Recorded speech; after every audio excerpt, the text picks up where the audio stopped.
When the world was still peaceful, suddenly one day the sky split apart and monsters spilled out and humans were given a final choice. The horror and despair of that day were unforgettable. The players who entered the labyrinth after making their choice in difficulty could only return to Earth after clearing the labyrinth.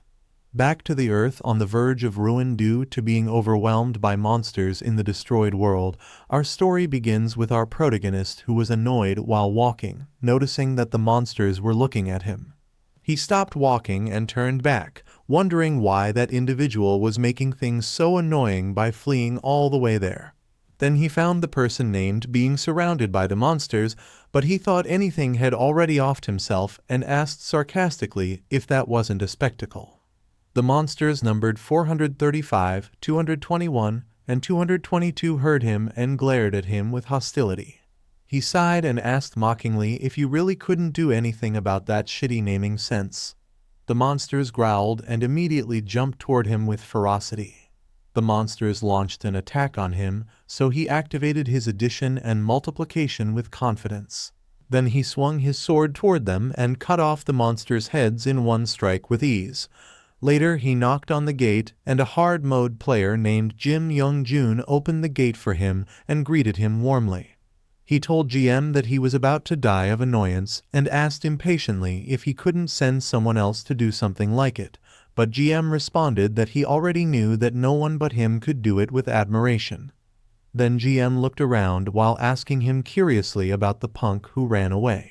He replied that Anyang was dead and his body was already eaten up by monsters, making GM shocked because Annie Yang was a hard mode player. He explained that there were 3 A-rank monsters happily sharing Anyang's body with disgust. GM understood, knowing that hard mode players are strong, but one A-rank monster can match a hard mode player, and if there were 3 of them nearby, it was dangerous, so they needed to handle it quickly with urgency. Then he asked him casually about the location of those 3 monsters. He replied that he killed them all, and he was hungry, so they should go to the cafeteria with nonchalance. But GM told him to tell him honestly if he was actually not an easy mode player with suspicion. Our protagonist is an easy mode player, Kang TaeSan. He asked GM what he was saying and explained that there were tons of people who had broken through the labyrinth with him, so he could ask them with irritation. But GM reminded him that the easy mode players beside him were all dead, and the ones who popped up occasionally died within 2 days with pity. GM asked him how an easy mode player survives there and told him that even normal mode players are in an iffy situation, so he was the weird one with bewilderment. GM also asked him how he was so strong when he himself was a hard mode player, but he couldn't even compare to him with envy. He was silent for a moment and replied that it was because they cleared it too haphazardly, making GM laugh and told him that there he goes again with his excuses with amusement. In the cafeteria he was pissed when he saw that their food was potatoes again and asked irritably if they couldn't distribute something other than sweet potatoes or corn. GM replied apologetically that they couldn't do anything about potatoes being the most cost-efficient, and even with simple cultivation there was a limit to how much they could distribute. Then GM asked him curiously if he hadn't learned the simple cultivation skill, and he replied sarcastically by asking if an easy mode player like him would learn something like it. Then he explained proudly that no matter where they went there was food everywhere, to which GM agreed reluctantly. Suddenly outside the cafeteria a man shouted at his friend to stop joking around because there was no way it was true, and his friend tried to calm him down anxiously. TaeSan guessed that another person who had cleared it was there, and this time around he was sure that the man would be apprehended after making a fuss and slowly giving an explanation. GM thought the man was a hard mode player and told him confidently that he may need to step up. Suddenly someone called his name and ordered him to come help quickly because it was chaos, making him angry. On the other hand, the man broke the wall and injured many people while shouting hysterically that everything should have ended after the last return. Then the man furiously asked if it was a hidden camera stunt and told everyone not to mess with him. He asked the man about Li Qian, and the frightened man replied that Qian was currently on a reconnaissance mission. The old man told the man that he was on Earth and while he was stuck in the labyrinth, the world had changed drastically, so he should calm down and listen to what he was saying. But the man punched the old man while telling him not to mess with him. TaeSan, who was watching, noticed that the man was acting up and GM told him to have fun while happily holding his potatoes. But he told GM that if his potato was gone when he got back he'd kill him, making GM's expression change immediately. TaeSan told the man that unfortunately he was indeed on Earth and mankind was currently on the brink of extinction, but the man told him not to mess with him, making him ask the man if it was his catchphrase. The man shouted at him to stop lying and that there was no way he was on Earth. Then he furiously asked him if he knew how many players there were and how they couldn't stop a few mere monsters, making him realize that there the man goes again. Most players who returned to Earth from the labyrinth went crazy because they couldn't accept the reality of the situation. He knew that it happened quite often, and it was not something easy to accept, so there was only one method left. He told the man that he guessed he had to beat the shit out of him to get him to accept reality. Then he asked for his name and made a battle request. The man replied that his name was Lee Chang-chun and asked who he was. He spoke his name, making Chang-chun remember that he was the bastard who spammed the community board despite being a mere easy mode player. And he told TaeSan that he was laughable because he was an easy mode player but dared to face a hard mode player. Chang-chun teasingly asked him if he knew that the difference in strength between players of different difficulties was like heaven and hell, but he just told Chang to shut up and fight him. And if he won he'd show him the real world that he wanted to see so badly while pointing at the sky, making Chang-chun angry. Chang-chun pulled his sword out while shouting at TaeSan not to regret it and that he wouldn't care if he died after getting hit. Then Chang-chun activated his augmentation, focus, and power strike. The people saw it and realized that Chang-chun was strong. He jumped and furiously swung his sword at TaeSan, but TaeSan didn't move, to which Chang-chun hit him and caused an explosion. Suddenly, the system announced that Kang TaeSan had completed the nullification of the first strike, and he received 0 damage from Chang-chun's attack, making him surprised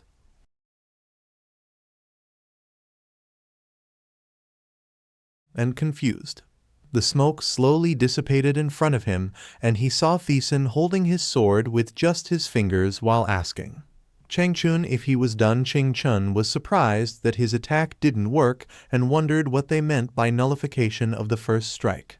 Because he had never heard of something like it, he pulled the sword and launched a punch while asking Chang if it was his turn. Then he punched him in the stomach, but Chang-chun activated his sturdy skill which have TaeSan's attack. The system showed that Lee Chang-chun received 49 damage. Chang-chun pulled back his sword arrogantly, thinking that it was just a mere 49 damage, and he was right because TaeSan couldn't close the overwhelming stat difference between easy mode and hard mode. TaeSan asked him to confirm if his health was over 10,000. Then he activated his addition skill, which doubled his attack, multiplication skill, which squared his attack, and ultimate judgment skill, which made him ignore his opponent's defense skills and defense. Chang-chun shouted asking him to wait, but TaeSan told him to take his strike. Then he punched him in the back of his head lightly. Then he was slammed hard on the ground because of TaeSan's attack, and the system showed that he received 9,604 damage. TaeSan asked him if he finally understood that he was actually on Earth. Chang slowly tried to stand up while telling him to stop messing with him and cried asking why the world was like that. And if things were going to become like that, it would have been better if he didn't clear the labyrinth. But TaeSan replied asking what else they could do and told Chang that they had to try and save their current world. After that, GM called him and praised him for his good work. He asked him if he saw it, and GM replied, "Of course, because I had to see you fight." GM also told him that he was incredible because he took down a hard mode player with one blow. He caught his potato while asking GM what was so special about beating a weakling like that, but GM told him that Chang-chun was not weak and he was just too strong. He bit his potato irritably, saying that it was cold now, and that was the reason why. He didn't want to step in, but GM just asked him about how he got his multiplication skill because he couldn't believe those kinds of skills existed, and he asked him what sort of cheat-like skill nullified the first attack. He also reminded him that there were skills that only he had, so he was wondering how he got them. TaeSan simply replied that he got them through hard work. Suddenly, they heard a loud cheer from people, making GM wonder if another player had arrived, and he thought that there were so many of them arriving today, but TaeSan told him that it didn't look like it, and it looked likely Cheon came back later. He went inside the house and looked around while thinking that worrying about decorations, even while humanity was becoming extinct, that kind of stuff still really bugs him. Even as monsters littered the outside, there was one person who could bring a giant picture like that without a single scratch, the lone human who cleared solo mode, making him wonder just why a woman like her was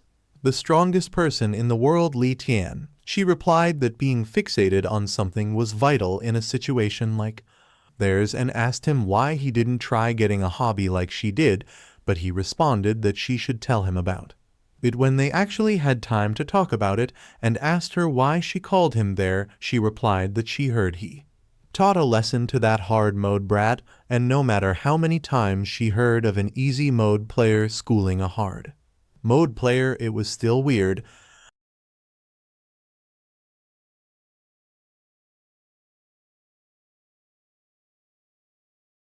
Then she opened his status. Lithium was level 258.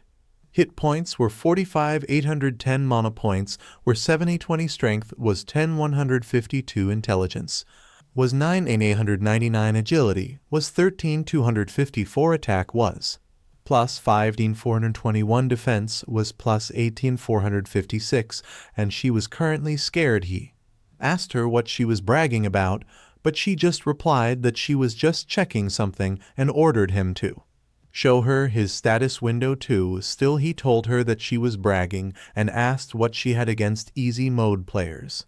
While opening his window status, Kang TaeSan was level 57, HP was 1E21, MP was 820, strength was 105, intelligence was 100, agility was 98, attack was plus 49, defense was plus 58, and he was currently in peak condition. She saw it and said that it was disgustingly weak, but she expected it, making TaeSan asked her if she was picking a fight. She replied that she already told him that she was just checking, and still those stats were pretty good for an easy mode player. The Labyrinth is divided into 4 difficulties. As soon as a player clears a labyrinth, all of their growth is halted, leading to a stark difference in strength between difficulties. A hard mode player's stats are easily 10 times greater than TaeSan's, but none of them could even endure one blow from him. She ordered him to stay still for a moment, then she activated her augmentation,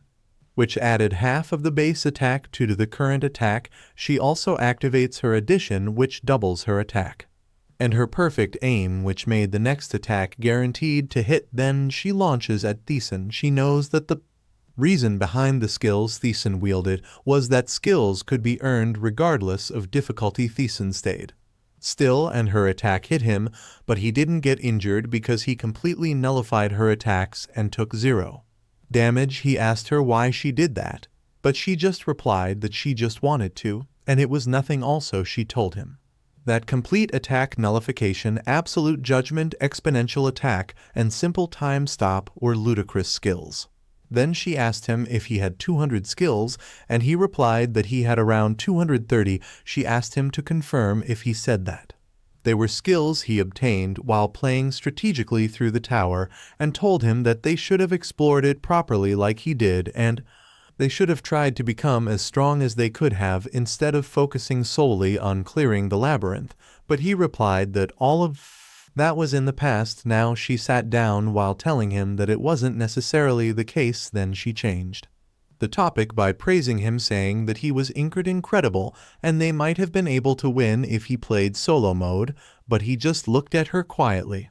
Teo knew that TaeSan's skills were strong, but most of them used stats as their base, so if only he were a hard mode player, or even a normal mode player, He could use his full skills. Currently TaeSan couldn't use even half of his skills. TaeSan told her that they should stop talking about it and that she should get to the point. Then he asked her to confirm if she came back from patrol. She replied yes, and told him that the next wave would soon begin, making him stunned and remember the past wave. He smiled and replied that they were screwed, knowing that during a wave monsters attacked en masse, and each time one occurred many people died and their territory shrank. Humanity lost soul during the first wave. Half of the hard mode players lost their lives during the second wave. They could only protect a small city during the third wave, and now the fourth wave was about to arrive. He asked her how many monsters would come, and she replied that there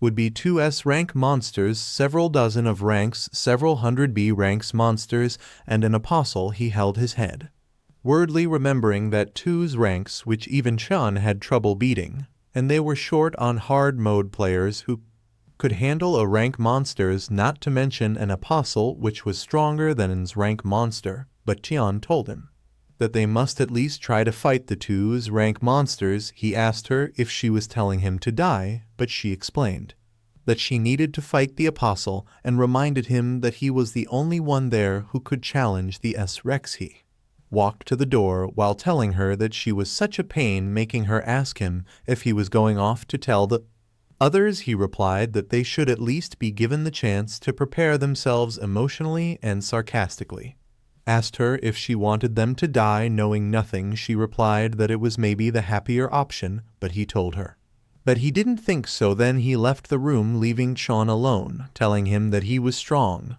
and that if it was him he could lead them to victory. But she sadly whispered that she was a coward while holding a stone in her hand. Later TaeSan told everyone the news, making the people cry, even though they knew that day would come. He asked Jim how he was doing, and GM replied that he had accepted it. All things considered, they had managed to last pretty long against an impossible situation, so living that long he'd call it a blessing. But TaeSan told Jim that it wasn't a blessing and he was going to die. He looked down and saw Chang Chun in shock with the other crying people, which made him think that Chang Chun was a poor guy. GM agreed and thought that Chang Chun must have gone through so much suffering to clear the labyrinth, only to be told that he had to wait for death on the same day that he got to see the real world again. Then GM asked TaeSan how he felt while looking at the opening portal in the cloud. TaeSan replied that, to be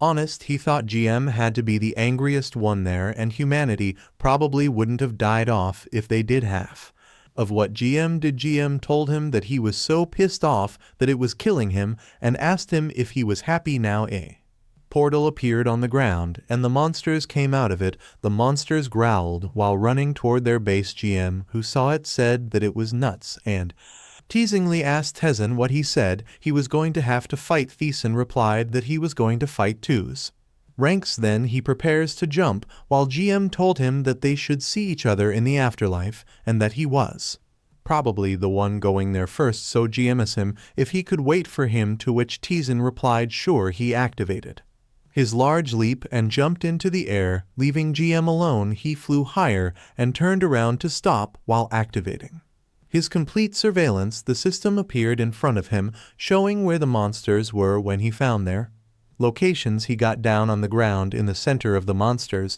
while the system told him that he had witnessed horrific beings with his own eyes. He stood up and peeked at the monsters while asking if they were excited to see him. The 2's rank monsters glared at him, while the system checked his mental instability, confusion, fear, and instant death. He activated his power and summoned something, while the system told him that all his checks were cleared. He grabbed his sword, and the system announced to him that he had endured using an iron will. His mental state would never collapse, and his body developed an unyielding physique. He walked closer to the monsters and said die. He activates his complete surveillance once again, while hoping that none of those monsters is of the defensive type. Monster 7, a defensive type with a HP of 148, 5 in 512, 133, crawls toward him and jumps to attack him. It landed on the ground hard, which made a large impact and caused the ground to break. However, it was confused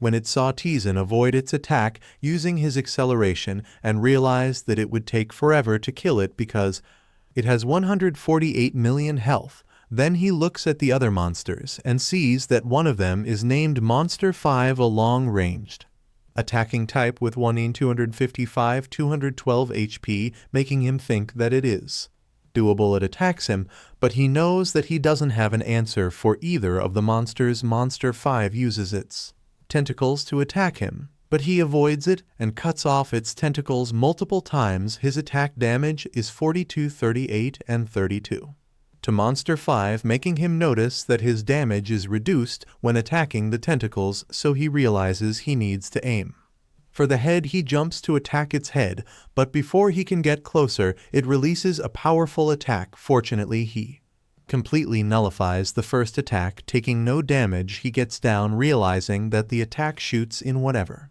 direction the tent vehicles are aiming with no delay. It's almost impossible to dodge after seeing it, which means all he can do is predict its trajectory. He knows it's possible to dodge if he decides to do so, and the slower he understands it, the more he is at a disadvantage. He activates his acceleration and flies toward Monster 5. Knowing he can't drag it out, he stabs its head and damages it by 48. He tries to stab it more in the head, but it releases a powerful attack back at him. Fortunately, he completely nullifies the second attack and takes no damage. Monster 5 is surprised that he disappeared. He looks up and sees him aiming for its head once again, but Monster 7 jumps to defend Monster 5. He realizes that Monster 7 is protecting the other monster and the defensive type monster protects the long-range attacker when it's in danger. That's probably why they were put together at the start, but he gets them. He jumps toward Monster 7 and forcibly initiates a battle. A shield circle appears around Monster 7, surprising Monster 5. It tries to attack the shield, but it doesn't break. He faces Monster 7 while the system reminds him that for 1 minute only Monster 7 can damage him. He activates his additional skill, knowing it would be easy if TaeSan were there since she has legendary gear and stats from clearing solo mode. Then he activates his multiplication and absolute judgment skills, knowing that the defensive type can't damage TaeSan. She would take care of the long-range attacker first, then slowly kill the defensive one, but he can't do it, and he thinks it doesn't matter if the monster is a defensive or offensive type, because with those stats, one blow will finish him off. He realizes that 9,604 attacks are still not enough, so he activates the rest of the designated skills, which cannot be activated again for a month, and he resets multiplication. Then he activates multiplication again and shouts that he should get rid of the monsters with a shitty amount of health. First, Monster 7 attacks him, but he jumps toward it to counterattack, knowing that the only thing he can rely on is his skills. 9,604 squared still isn't enough to reach 100 million, which is why he needs to push his limits. Then he activates his copy skill, which makes his name next attack hit twice. He stabs the monster and damages it by 92,236,816. He continues attacking it until it explodes into pieces, and the system tells him that Monster 7 has fallen or died. Suddenly, Monster 5 attacks him and damages him with 22,543. He immediately activates his Endure and Fatal Attack Nullification, reducing all the damage to 0 for 5 seconds. He jumps and stabs Monster 7, dealing a damage of 48. He knows that all of his attack nullifications have been used, and he only has one endurance skill left from now on. It's a simple fight of dodging attacks and repeating, but the problem is that his MP is only 21 out of 820. He realizes that he has no more skills left, and he needs to shave down 2 million HP with nothing but regular attacks. He needs to hit Monster 5 25,000 times, making him tiredly say that he's going to lose it. Days and nights pass, but he continues to fight the monster with just regular attacks. He keeps attacking it until its HP decreases is the 600,000, 500,000. 300,000 and 100,000. He is tired and exhausted, but still he manages to attack it until he reaches a state of complete concentration, his body and mind become one, and a miraculous power is imprinted. Into his soul he has obtained the soul skill and more, but he just tells the system to shut it. Monster 5 is down on the ground, fully injured, and when he stabs it, he manages to damage it by 48. Fortunately, it was the last bit of HP for Monster 5, and it falls or dies. He finally catches his breath, while the system shows him that the gods of all dimensions cannot contain their astonishment at his feat. He wonders how long he fought and feels like it has been more than a month. He turns around and walks away, heading back to their base. He walks slowly while the system glitches and shows a large monster. Later, he arrives at his base and sees it destroyed, making him curse the. Then he sees people lying and sitting on the ground dead. He asks them why he, an easy mode player, is the only one left there and why he came back from his victory to see that they all died off. Then he sees GM on the ground dead and tells him that it looks like he went to the afterlife as he said he would. He feels blank as he remembers GM smiling at him. Then he sees Tiona the distance. He remembers her sweet smile, but now she is sitting on the ground dead. He also remembers that Tian is the soul clearer of the solo mode difficulty and the person ranks strongest in the world. Something slowly emerges from underground and forms in front of him, and Tian, it gathers its slime body and becomes the apostle. But TaeSan knows that the apostle is the one who killed Tian. The apostle gazes at him and says that he will soon die, but he just tells it to shut up and get out of there. Successfully resisting, it is surprised when he angrily stabs it with his sword, and the system shows him that his damage is ineffective. He grits his teeth in anger and shouts at the apostle to come at him. He calls it a son of a. They were silent for a moment, but he cursed when he felt the heat from the apostle. Its blood dropped to the ground, and it pierced its hand at him, making him realize that this was how it ends. Then it let go of him, causing him to fall to the ground. The system showed him that his HPN reached 0 and fortitude was activated, which kept him forcibly alive. For 1 minute he coughed blood, telling the system to let him die in peace. He couldn't feel the lower half of his body, and he guessed his spine was also severed when it pierced his heart. He knew that fortitude only delayed his death and didn't heal him, so he would be dead in a minute, and he guessed the apostle already knew it. He shook and cursed disappointedly, thinking that if he hadn't chosen easy mode back then, or even normal mode, he could have been stronger. The portal in the sky appeared, and something looked at him. It slowly tried to come out from it.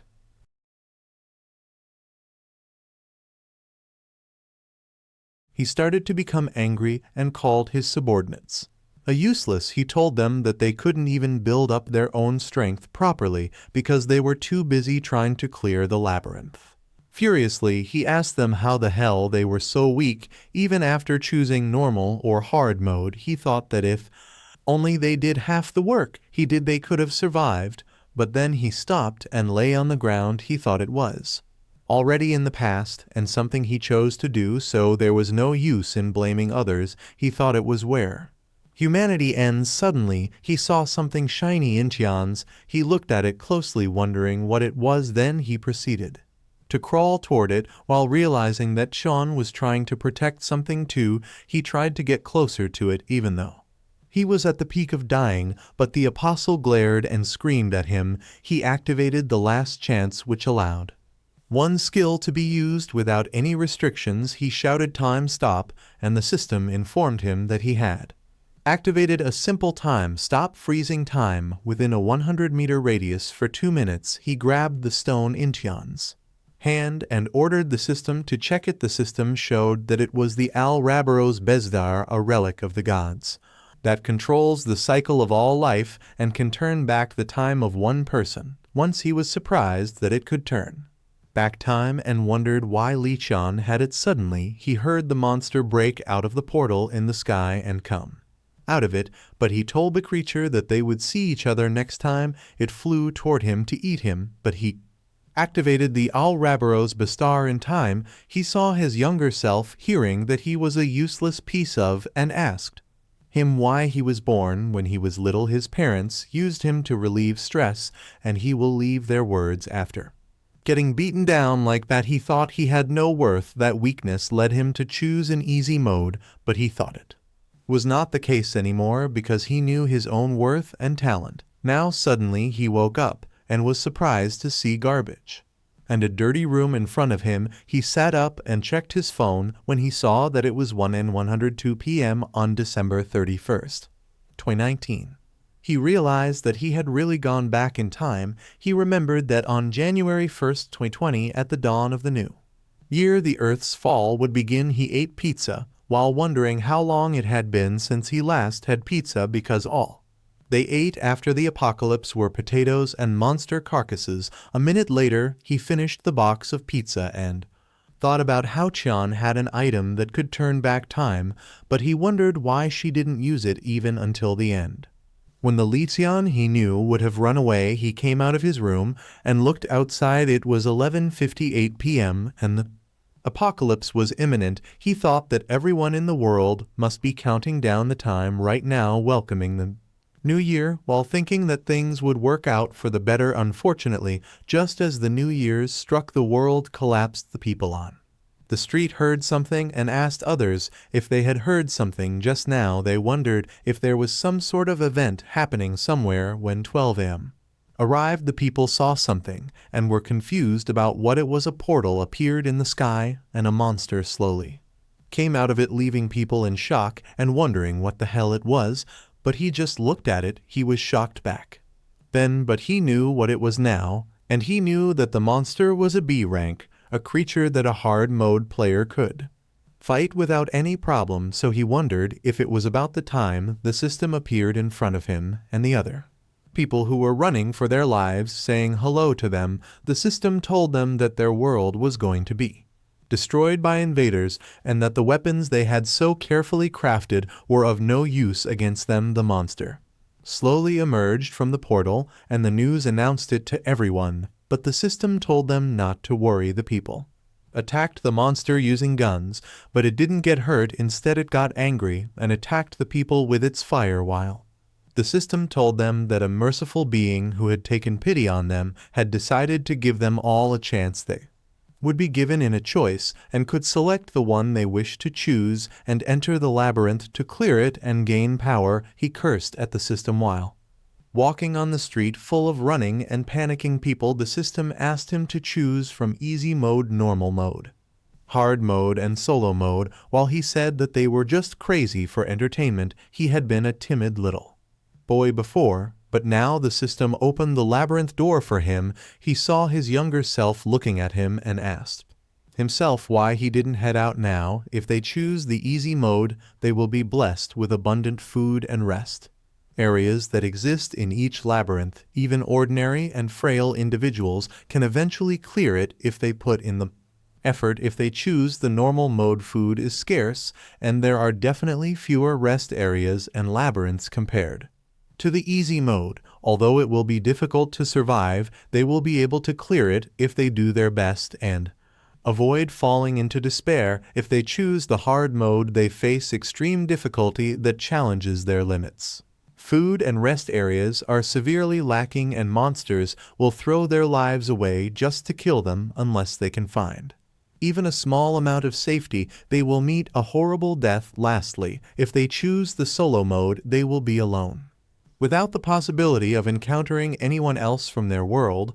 The only beings they will encounter there are hostile entities, monsters, and NPCs. In that place that tests their luck, talent, wisdom, and strategy, survival becomes nearly impossible. Despite knowing that choosing the solo mode would be risking their life, he touched the entrance fully aware that it would be unwise to select it. He gazed at the changing sky and asked if it extended beyond it. Then he told it to wait for him with determination. He selected the solo mode, and the system wished him luck. Later he found himself transferred to a familiar place, evoking a sense of nostalgia. He smiled, realizing that he had returned after a long time. Suddenly the community appeared, and a man named Kang Jun-hook asking what it was. He was surprised to see a post already, and although he didn't know who the man was, he thought Jun Hook seemed quick-witted. The community served is the only means of conversing with people in other difficulties, and the shared methods and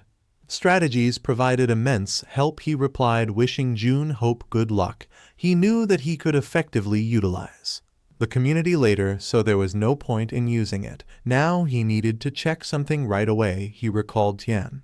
Asking him about the NPCs in the easy mode, he replied that the NPCs simply repeated their set answers like typical NPCs. He asked Tiona for experience was any different. She replied that the NPCs in the solo mode acted with intelligence, able to move freely as if they were real people. Then he noticed a man sleeping by the side of the gate. He believed the man was the gatekeeper NPC who guarded the labyrinth entrance. He remembered that in the easy mode the gatekeeper was just irregular-looking white-haired old man. The man woke up and expressed surprise that he was already there, as he had expected it to take at least a month. Observing the man standing up, he realized that the man was stronger than Chan, making him wonder if he truly was the gatekeeper. The man congratulated him and introduced himself as Brockman, the guardian who protected that place, and also his guy. He asked Brockman if his name meant Broken Man, to which Brockman replied that the one who failed their attack attempt became the gatekeeper. He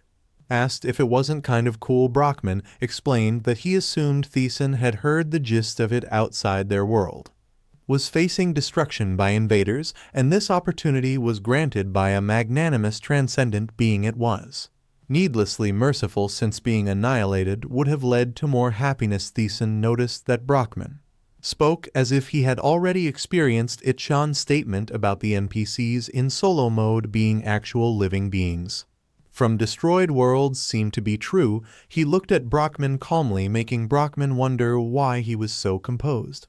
Brockman thought that if TaeSan came from a peaceful world, he should be freaking out right about now. Brockman even contemplated beating TaeSan up, but refrained. He explained something to TaeSan, but there was no response from him. Brockman then explained that their current location was the Labyrinth, sometimes referred to as the Tower, but TaeSan was free to call it whatever he wanted. He elaborated that there were a total of 100 floors with significant changes occurring every 10 floors. Naturally, the challenges became more difficult the deeper one ventured. TaeSan would have to manage his own food and water while inside the labyrinth and find the necessary information on his own. TaeSan asked if that was all, to which Brockman replied by asking if you wanted an explanation of each floor starting from the first one. Brockman also mentioned a person inside who would sell him items, suggesting that he should meet them. TaeSan recollected Chan complaining about how annoying the gatekeeper was, expressing a desire to beat him up if she had the chance. He also remembered her nearly dying even before entering the labyrinth. A response to Chan's statement, he stated that he understood, recognizing that he should keep quiet. Brockman gestured with his finger, casting something, and informed TaeSan that he would at least teach him the basics. Brockman conjured a small sword covered with cloth, which surprisingly grew in size when lifted. Brockman smiled, swinging it at TaeSan, who calmly observed just before it struck him. Brockman halted the swing and withdrew, smiling. He instructed TaeSan to take the sword. TaeSan grasped the sword, and the system explained that the cloth was worn leather armor, providing a defense bonus of 1 capable of blocking minor scratches. The sword was identified as a rusted sword, offering an attack bonus of 1. It appeared fragile and likely to break soon. He remarked to Brockman that it seemed to be made of copper. Angering him, Brockman asked if he disliked it, to which TaeSan quickly replied no. Brockman pondered for a moment before TaeSan inquired about his thoughts. Brockman dismissed it as nothing and tossed something at TaeSan, instructing him to take it as well. It was a worn wrist protector, providing a defense bonus of 1 despite its long-term use, causing it to lose value. It seemed capable of withstanding at least a beast's bite. TaeSan examined it, realizing that Tian hadn't mentioned receiving a protector like that. Brockman explained that TaeSan would receive a few skills and other items, but he could check them himself. He ordered TaeSan to proceed into the labyrinth. TaeSan replied expressing his understanding and gratitude toward Brockman before entering the labyrinth as Brockman wished him good luck. Brockman observed that TaeSan was smiling as if eagerly anticipating entering the labyrinth as the gatekeeper. He had encountered numerous labyrinth challengers hailed as geniuses,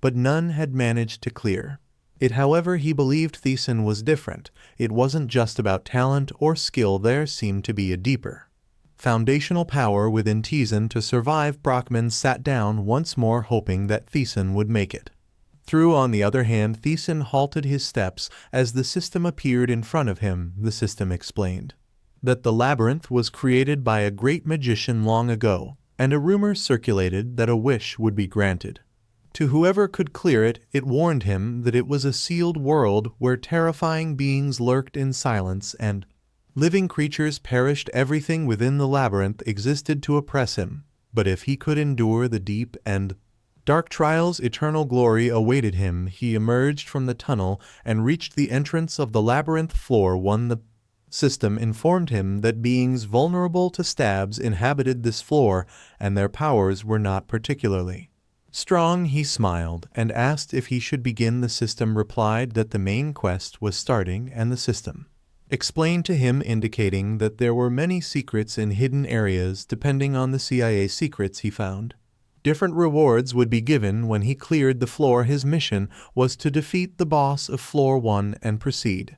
The reward was a random stat-boosting potion, and the secret reward remained unknown. He remembered Tian asking him if he had a shopkeeper in easy mode. He affirmed and asked her in turn if there was a difficulty level without them. Tian simply questioned them about the shopkeeper. He responded that the shopkeeper was a straightforward merchant just at the level where he could purchase potions from him. Tian informed him that this was not the case in solo mode, where they sold a variety of items. This led him to question if she was boasting. She showed him a pure black bracelet, an incredibly potent item that reduced damage taken by 50%. He asked her if items like that were sold in the solo mode shop. Tian confirmed that there was much more, but she didn't have sufficient gold to buy them. If she could simply buy all the items in the shop, she would probably become stronger than him back. Then he had only half listened because it didn't concern him. But now he knew the situation had changed. He opened the door and met the Lost King, who was surprised at his early arrival. However, he simply gazed at the man calmly and greeted him, leading the man to comment on his apparent cleverness. The man asked for his name, to which he responded TaeSan. He then questioned if the man was the shopkeeper. The man teasingly asked him what he would do if he were the shopkeeper. He looked around and mentioned to the man that there seemed to be nothing in the shop. The man called him a brat and claimed that if he wanted to display all his items, the entire floor wouldn't be enough, and he had no intention of showing his children to him. He realized that the man was a shopkeeper who didn't sell items. He questioned the man about his purpose. If he wasn't selling anything, the man glared at him angrily, asking him furiously if he thought the man was there by choice. The man shouted that he had lost his kingdom due to insanity and was languishing there for no reason. The man then calmed down and told him he didn't want to show his children to a brat who didn't know anything. TaeSan understood. The man pointed to the room behind him, suggesting to tease him that if he could prove his worth, the story might change. TaeSan was taken aback, but the man simply ordered him to go and return alive. Only then would he show him his children. TaeSan deduced that the condition of purchase was survival and asked the man if that was all he needed to do. The man stared at him for a moment before labeling him as odd. TaeSan then inquired whether he needed to clear the labyrinth for the man to reveal his goods. The man replied negatively, but TaeSan told him that he was leaving. As he moved towards the room, the man was left puzzled. He noted that usually they would become frightened and remain immobile, making him wonder why TaeSan was so self-assured. TaeSan descended into the room, leaving the man above pondering if TaeSan was fearless and how such a person could exist. The man, however, dismissed these thoughts, certain that TaeSan wouldn't return alive. On the other hand, TaeSan had arrived at a corridor, and the layout of the floor was identical to that in easy mode. At first glance, there didn't seem to be any Danger, but suddenly he heard a geek sound behind him. He turned around and saw huge gleaming eyes upon closer inspection. He realized it was a large rat. He was surprised, but the creature rapidly lunged at him, biting his foot and causing him to lose 10 health points. He stood still, stunned that the boss monster of floor 5 in easy mode was just a random mob there. He knew that the large rat's defense was low, but due to its incredible speed, that was difficult to follow. It had taken them a long time to defeat it. He attacked, but the rat dodged, making him feel the difference between solo mode and easy mode. TaeSan embraced himself, recalling how fast the rat was. He remembered how they had chased it in easy mode until it was exhausted working together as players. Now not only was he alone, but his stats were lower than before. Logically, it was an impossible fight. He also realized how dire the situation was. Liqian had told him that she had run away first, and he knew from the start that none of the players who passed floor 1 in solo mode had engaged in a fight with the large rat. He understood what was happening. He knew the way rewards were given in the Labyrinth was simple. If he accomplished something others couldn't, or achieved a feat that everyone respected, then he would be rewarded accordingly. His goal was to become stronger than anyone else. The large rat was startled by his attack.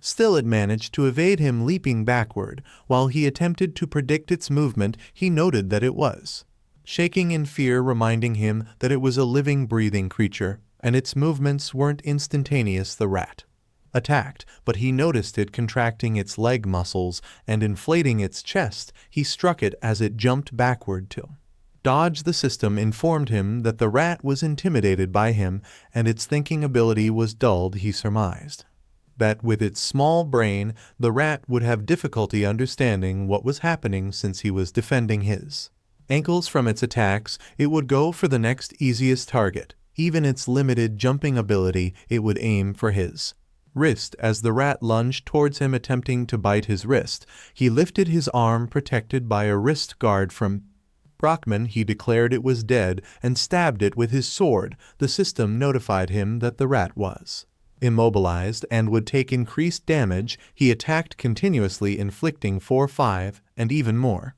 damage. He emerged from the room to find the man shocked to see him. He calmly told the man he had returned, offering the large rat's meat, which he could consume if needed. Previously in the community, Kang Jun Hulk, frustrated, asked whether the others shared his view that the shopkeeper was a newly difficult. He questioned why the shopkeeper always had to have the last word when selling his items. Liqian responded that a shopkeeper should behave as such, and expressed her bewilderment as to why he didn't. She fervently wished to stab him with her sword, but she refrained, knowing she would end up getting beaten, which incensed her further. In the meantime, the shopkeeper was shocked enough to drop his cigar when he saw that TaeSan had survived. TaeSan laid the large rat meat on the table, asking the man if he wished him dead. The man responded with a no. He displayed the large rat meat, which was 96 quality, and the large rat's skin or leather boasting a 95 quality. It was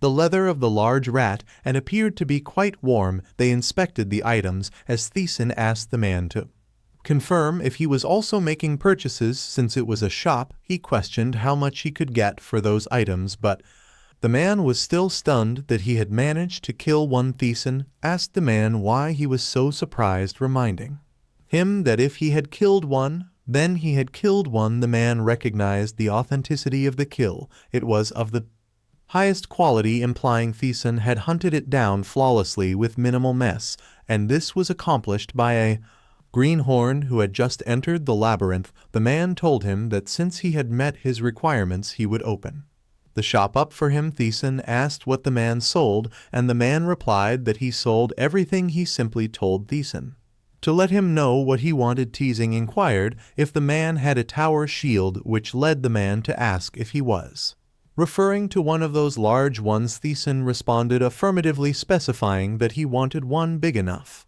to be held with 2 hands. The man questioned why he desired a shield of all things, and TaeSan explained he was considering crushing his opponents with it. Smiling, the man touched the wall and declared that TaeSan had chosen the Correct answer. He then opened a golden door, causing TaeSan to gasp in surprise. The man pulled out a bulky tower shield from the golden door, asking TaeSan what he thought of it.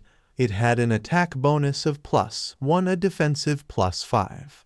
Was quite sturdy, and looked like it could block many attacks. The man handed it over to him, and TaeSan knew that it was more than fine because he could find an item of that quality around floor 7 in easy mode. The man told him that its price was 500 gold. However, TaeSan only had 243 gold, so he needed twice that amount. He decided he would have to come back later. He turned around, calculating that around 7 large rats would fetch him enough to purchase the shield. The man asked where he was going, and he replied that he needed more gold.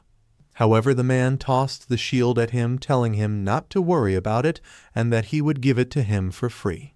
Reaching into the golden door, the man informed him that he had around 250 gold and that there were things he could buy with that amount which were worth his money. He then told TaeSan to hold on. TaeSan was surprised to see a lot of items flying in front of him. He wondered what was happening, as this was completely different from what Lee-chan had told him. He urged the man to slow down, asking why he was going to such lengths for him. However, the man responded by asking why TaeSan was making a fuss when he was trying to be nice to him, and if he couldn't do him a favor. He advised TaeSan to consider it a simple investment, leaving TaeSan even more confused. Despite this, the man dismissed his questions, instructing him to pick because those were the items he could currently afford, revealing that he didn't want to elaborate further. Looking around, TaeSan noticed that most of the items were potions, some temporarily increasing his attack, others his speed, and so on. These items were essential for navigating the labyrinth, but he didn't need to use them at that moment. He was aware that acquiring potions in solo mode was challenging, and they were primarily used on the upper floors, not the lower ones, so he felt no need to buy them immediately. In fact, he considered the potions a trap in their own right. He knew he needed to buy more crucial items than potions at that moment. For example, the crude bow with an accuracy of +20%, even though it seemed somewhat hard to use, and the crude arrows with an attack of +1 that were indeed shaped like arrows. He recognized the need for a method to attack from a distance with a bow. An annoying situation could transform into a walk in the park. He brought out his gold, asking the man how much the large rat leather was worth. The man responded that given its level of quality, it was worth around 770 gold. TaeSan declared that he would sell it and buy the bow and arrows. The man seemed fully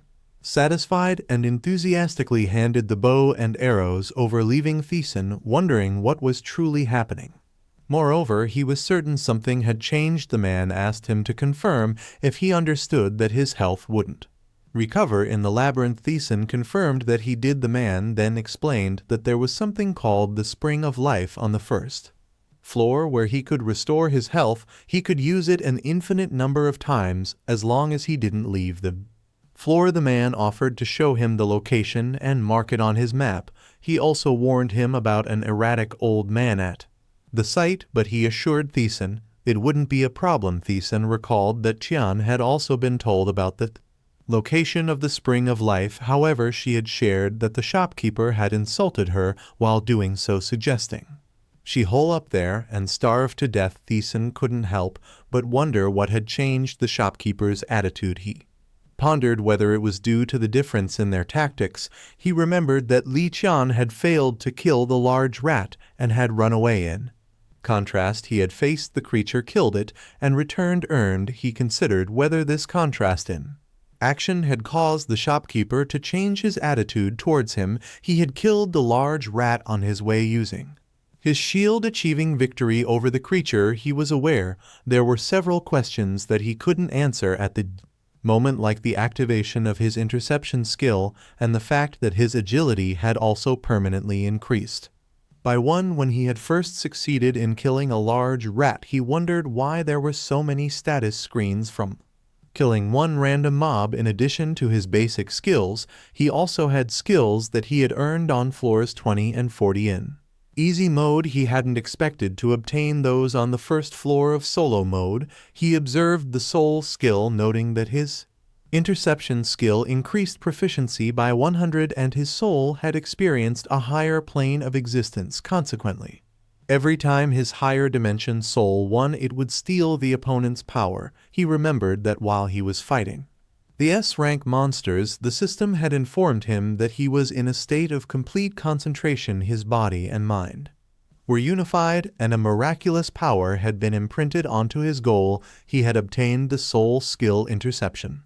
Increases, however, as he had escaped the labyrinth, he was unable to acquire the skill, and his interception increase had been sealed back when he fought the S-rank. A system window had opened up after he had chipped away at the 1-2 million HP, and he hadn't been able to check it properly because he was exhausted, so he wondered if the sealed skill had been unleashed because he had returned to the labyrinth. It was a skill that he retained even when time was turned back, and he persevered in his quest because it was a question he couldn't answer at that time. The situation was the same, and he knew he had to aim towards his goal to become stronger than anyone he was walking down the corridor. Certain that the spring of life should appear past the corridor, he thought the path was unnecessarily long. Suddenly a large rat appeared. He surmised that encountering a monster in a corridor was pretty typical. Then more large rats emerged, prompting a warning from the system that he was in a difficult situation. He found himself surrounded by large rats. He looked around, counting how many large rats surrounded him. He realized that just three of them were enough to surround a large human, and even with the rats' small brains, they would be able to tell they had the advantage. However, he grabbed his shield, running fear and confusion checks. One of the large rats was surprised when he jumped to attack it using his shield. The system notified him that all checks were cleared and that he had resisted with unshakable focus. He swung his shield, knowing that he couldn't falter. He had seen too many players die after hesitating in such situations. The other 2 rats attacked him from behind, but with his unwavering mind, all his stats had increased. He counterattacked using his shield, pushing one of them against the wall. Then he attacked the other one with his shield, confident that with the level up and successful checks, his enhanced stats would allow him to react and catch the large rats with ease. The system informed him that he had succeeded in fighting off 2 large rats and had leveled up. However, the last rat, intimidated by him, had its judgment dulled. He taunted it, making it furious enough to leap at him. He simply raised his shield and thanked the rat for its straightforward approach. Then he stabbed it to death with his shield. Later, he reached the corridor door and opened it. He stepped out. Scanning the area, the system explained that the area was a resting zone within the labyrinth where his enemies could not willingly enter. The tranquility of the place, however, made him feel lethargic. Additionally, the system informed him that he had discovered the spring of life for the first time, awarding him a first discovery bonus. His intelligence permanently increased by 1 and his mana by 2. He scooped some water, aware that most areas of the labyrinth were infested with monsters. Exceptions were the shop and the spring, which served as safe zones. He splashed the water on his face, and the system informs him that he recovered to his best condition, the coolness refreshing him and relieving his fatigue as if he had slept. However, he knew his mental fatigue would continue to increase and decided he should rest there. The next day, he accessed the system, wondering if a day had passed. He speculated that there might be updates on the community board. Upon opening the board, he saw Kang Junhook's solo mode post asking if he was supposed to, that they didn't need to delay any further and that they should begin. Angel instructed TaeSan to try and hit him with his shield, which was deemed feeble. Angel explained to him that there were innumerable skills in the labyrinth. Among them, those that could be earned simply with a single action were basic skills. If he wielded a sword, he would attain swordsmanship. If he wielded a shield, it would be shield arts, and if he wielded a spear, it would be spearmanship. The moment he wielded a weapon, he would receive the respective skill immediately. As the skill proficiency increased, his knowledge and acumen with the relevant weapon also improved. Therefore, it could be said that essentially all players had such skills, so a skill that combined all of these basic skills while not flashy was one he could boldly claim to be the most useful. It was called the Eric Weapon Arts. Even Levi enough the goddess had personally complimented him on it. This was the very skill he wished to teach him. Exhausted, he acknowledged the explanation, prompting a smile from Angel. Angel asked if he considered it pointless. He explained to Einsel that just because the skills were combined, it didn't mean anything fundamentally changed. He thought that it might be different if it involved the main skills. But skills involving weapons would be pointless no matter how many he combined due to fundamental issues in the system. Angel asked him about his current added attack value, to which he replied that it was 1. Angel remarked that it was an